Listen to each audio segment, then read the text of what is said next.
Good morning, dear students. Once again, you are welcome in online class. So let us start today's class. Before starting, I hope you all will be fine and enjoying the online class because this is Corona age. ये Corona age चल रहा है and I hope कि you all will be stay at home and be safe. So घर पे रहिए, सुरक्षित रहिए, ठीक है? तो स्टार्ट करते हैं आज का क्लास। आज का क्लास थोड़ा सा स्पेशल है। स्पेशल इसलिए भी है कि जनरली मैं लिटरेचर जो है वो बोर्ड पे डील नहीं करता हूँ, बट कुछ लोगों का डिमांड था, कुछ लोगों ने कहा, कुछ स्टूडेंट ने कहा कि सर राइम स्कीम क्या होता है, ये कृपया बताएं। तो उसको बताने के लिए मैंने ये पोएम बोर्ड पे एक्सप्लेन करने का डिसाइड किया और मैं आज करने जा रहा हूँ। तो आज मैं एक्सप्लेनेशन करूंगा और बताऊंगा कि राइम स्कीम क्या है, ठीक है। ये जो पोएम है इसका थोड़ा सा पार्ट में बता देता हूं कि जो पोएट है वो काफी दुखी रहता है, किसी कारण बस काफी सैड, काफी मायूस रहता है ना, और एक पेड़ के नीचे बैठा रहता है। और उसके बाद क्या इंसिडेंट होता है वो जानेंगे हम लोग पोएम के द्वारा। तो let us see. Dust of snow. तो डस्ट शब्द आपने सुना होगा। डस्ट का मतलब अब तक आप लोग जानते रहोगे, मिट्टी का जो वो कण होता है, छोटा छोटा पार्टिकल्स होता है, उसको हम लोग डस्ट कहते हैं, या किसी और चीज का उसमें जो मिक्सअप होता है वो डस्ट कहलाता है। बट डस्ट जो है वो स्नो का भी होता है, बर्फ का भी छोटा छोटा जो पार्टिकल होता है उसको हम लोग डस्ट कहते हैं, है ना। तो हम लोग उसी के बारे में पढ़ेंगे। The way a crow swooped down on me, the dust of snow from a hemlock tree।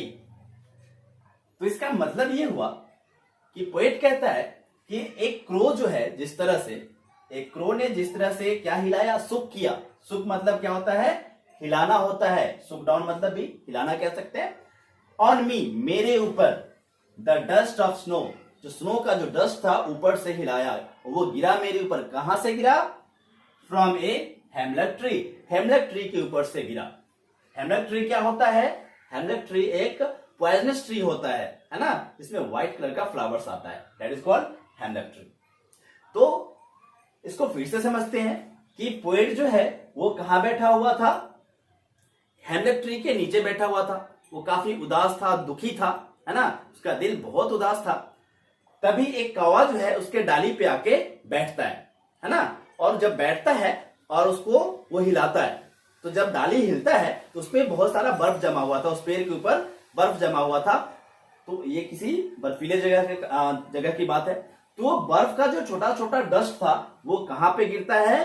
Poet के ऊपर गिरता है। और उससे पहले तक पोएट काफी दुखी था, मायूस था, है ना। अब सेकेंड स्टेंजा देखते हैं। Has given my heart a change of mood and saved some part of a day I had rued। यहां पे इसमें कहना चाह रहा है, पोएट कहना चाह रहा है इस लाइंस के द्वारा कि उसके गिरने से, किसके गिरने से? बर्फ के डस्ट को, स्नो के डस्ट को गिरने से क्या हुआ? उसका जो हर्ट, दुखी था, वो क्या हो गया? प्रसन्न हो गया, है ना। उसे अच्छा फील हुआ और वो प्रसन्न हो गया, और अचानक उसका मूड क्या हो गया? चेंज हो गया, है ना। Change of mood. मूड मतलब होता है मेंटल स्टेट, है ना। And saved some part of a day I had rued. और कहता है कि मेरे दिन के कुछ हिस्से में से जो हिस्सा था उसको वो सेव कर लिया, बचा लिया, है ना, जिसमें कि मैं दुखी रहने वाला था, मायूस रहने वाला था, और वो व्यर्थ जाने वाला था, उसको उसने बचा लिया। हम लोग भी क्या होता है, जब मायूस होते हैं या फिर दुखी रहते हैं, उस समय कोई काम नहीं करते, चुपचाप किसी जगह आराम से बैठ के समय को गुजारते हैं, है ना, और उसमें कोई भी काम नहीं होता है। वो हिस्सा, उस दिन का जो पार्ट होता है जिसमें हम लोग मायूस रहते हैं, दुखी रहते हैं, वो बर्बाद ही जाता है। तो वही पोएट कह रहा है कि क्रो ने क्या किया, ऐसा करके मेरा मूड चेंज कर दिया, और मेरा मूड चेंज होने से क्या हुआ? जो समय का बर्बादी था, कुछ हिस्सा जो 1 घंटा, 2 घंटा, 3 घंटा जो बर्बाद होता, वो सेव हो गया, बच गया। तो डियर स्टूडेंट्स, कभी कभी हमारे लाइफ में भी ऐसा होता है कि हमारे साथ कुछ ऐसा इंसिडेंट होता है जिसकी वजह से हम दुखी होते हैं, दुखी रहते हैं, मायूस रहते हैं, बहुत चिंतित रहते हैं और चुपचाप कहीं बैठ के गुजारते हैं, एकांत में बैठ जाते हैं, है ना। शायद वैसा ही पोएट के साथ हुआ था। वो एकांत में किसी पेड़ के पीछे नीचे बैठा हुआ था, तो अचानक कोई ऐसा इंसिडेंट हो जाता है हमारे भी लाइफ में जिससे हम फिर से प्रसन्न हो जाते हैं, खुश हो जाते हैं। और ये अक्सर लोगों के साथ होता होगा। कोई भी इंसिडेंट हो सकता है, अचानक कोई दोस्त मिल जाए, अचानक कोई बर्ड्स आके कुछ ऐसा एक्टिविटी कर दे जिससे चेंजिंग हो जाए, तो ये चीज होता रहता है।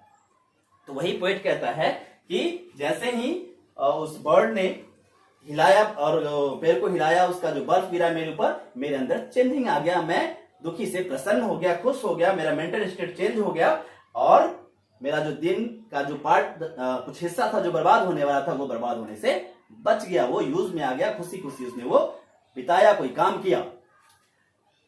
तो डियर स्टूडेंट, एक बात गौर करने की है कि यहाँ पे क्रो का यूज किया है पोएट ने, यहाँ पे हेमलक ट्री का यूज किया है उसने। क्यों? जबकि कोई अच्छे से बर्ड्स का यूज कर सकता था, बर्ड का नाम ले सकता था, जैसे कोयल, कोयल का नाम ले सकता था या फिर पैरोट ले सकता था। यहाँ पे हेमलक ट्री लिया है जो कि एक विषैला ट्री होता है, पॉइजनस ट्री होता है। यही क्यों लिया? तो इससे एक संदेश देना चाह रहा है कि कभी कभी या कई बार ऐसा हमारे लाइफ में आता है जिसको हम लोग व्यर्थ समझते हैं, जिसको हम लोग वैल्यू नहीं देते हैं, वो भी हमारे लिए इंपॉर्टेंट होता है, हमारे लाइफ में चेंजिंग ला सकता है, हमारे लिए फायदेमंद हो सकता है। जैसा कि क्रो को हम लोग अशुभ मानते हैं जनरली, है ना, उतना अच्छा नहीं मानते। वहीं पे कोयल को हम लोग क्या मानते हैं? अच्छा मानते हैं, है ना, क्योंकि वो सुरीला गाती है, शुभ मानते हैं उसको। या फिर पैरेट को, वो अट्रैक्टिव होता है, सुंदर होता है बर्ड। बुलबुल हो गया और बहुत सारा बर्ड हुआ, तो उसको ले सकता था, नाइटिंगेल को ले सकता था, तो इसने क्रो को क्यों लिया? क्रो को अशुभ मानता है, अच्छा नहीं मानता है, इसलिए लिया।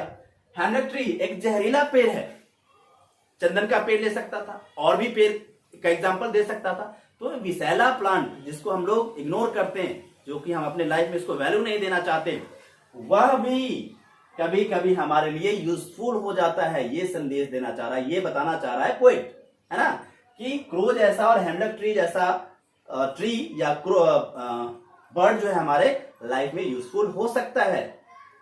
किसी ने नहीं देखा कि कब कौन हमारे काम आ जाए। तो ये था इसका एक्सप्लेनेशन। तो कभी भी किसी को इग्नोर नहीं करना चाहिए, व्यर्थ नहीं समझना चाहिए।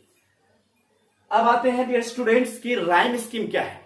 राइम स्कीम के बारे में हम लोग जानते हैं, लेकिन before explaining the rhyme scheme I would like to introduce Robert Frost. ये जो रॉबर्ट फ्रॉस्ट हैं उनके बारे में मैं बताना चाहता हूं। ये जो रॉबर्ट फ्रॉस्ट हैं वो क्या थे? He was an American poet. He was an American poet. वो एक अमेरिकन पोएट थे। ही वॉज बोर्न ऑन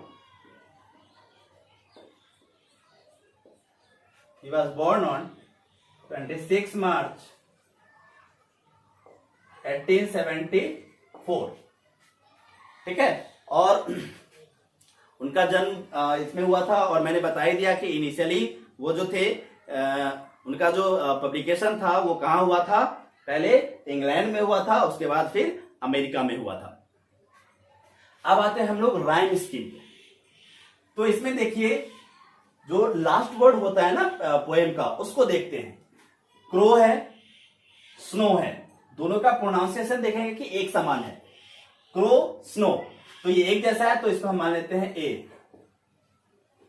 इसको भी मान लेते हैं ए। अब इसको देखते हैं, सुक डाउन ऑन मी ट्री।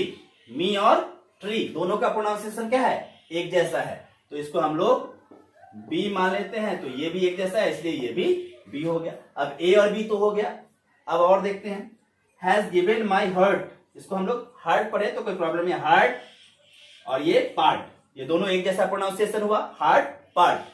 तो ए बी तो हो चुका है, ये दोनों से अलग है, तो ये हो जाएगा सी, सी, ये सी हो गया।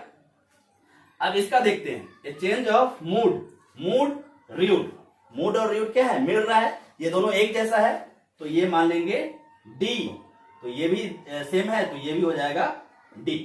ठीक है, तो इसमें हम क्या किए, एक टाइप का जो प्रोनाउंसिएशन वाला लाइन है उसका सेम कोडिंग कर दिए। ये एक जैसा था तो ए कर दिए, ये दोनों एक जैसा था इसको बी कर दिए, ये दोनों एक जैसा था इसको सी कर दिए, ये दोनों एक जैसा था इसको डी कर दिए। और रहेगा तो वो अलग रहेगा तो आगे होगा ई एफ जो भी होगा, या फिर रिपीट भी कर सकता है। इतना किया, फिर इसी टाइप का मी ट्री वाला कोई आ जाए सेंटेंस तो फिर से ए बी रिपीट हो जाएगा, है ना। तो अब इसका राइम स्कीम क्या हो गया देख लेते हैं। A B A B A B, फिर सी डी सी डी, फिर सी डी। तो ये हुआ rhyme scheme. A B C D इस पोएम का, फुल पोएम का क्या हो गया, राइम स्कीम हो गया डियर स्टूडेंट्स। ठीक है, तो आई थिंक कि राइम स्कीम आपको समझ में आ गया होगा। और अगर ये वीडियो आपको थोड़ा सा भी अच्छा लगा हो तो प्लीज, अगर आपने मेरे चैनल को सब्सक्राइब नहीं किया हो तो प्लीज सब्सक्राइब करें, शेयर करें और बेल आइकन को दबाएं ताकि न्यू नोटिफिकेशन, न्यू वीडियो का आपको मिलता रहे। आज के लिए दैट्स ऑल, थैंक यू।